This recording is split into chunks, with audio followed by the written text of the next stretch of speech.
பாதை பூவனங்கள் பார்த்து நிகழ்கால கனவுகளில் பூத்து ஒரு மூச்சின் ஓசையிலே ஒன்றாய் வாழ்ந்திருப்போம். உள்ளங்கைகளை கோர்த்து கைரேகை மொத்தமும் சேர்த்து சில தூர பயணங்கள் சிறகாய் சேர்ந்திருப்போம்.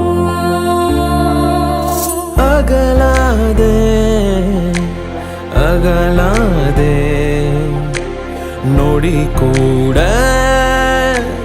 நகராதே செல்லாதே செல்லாதே கணம் தாண்டி போகாதே நகராமல் உன் முன்னின்றே பிடிவாதம் செய்ய வேண்டும். அசராமல் முத்தம் தந்தே அலங்காரம் செய்ய வேண்டும்.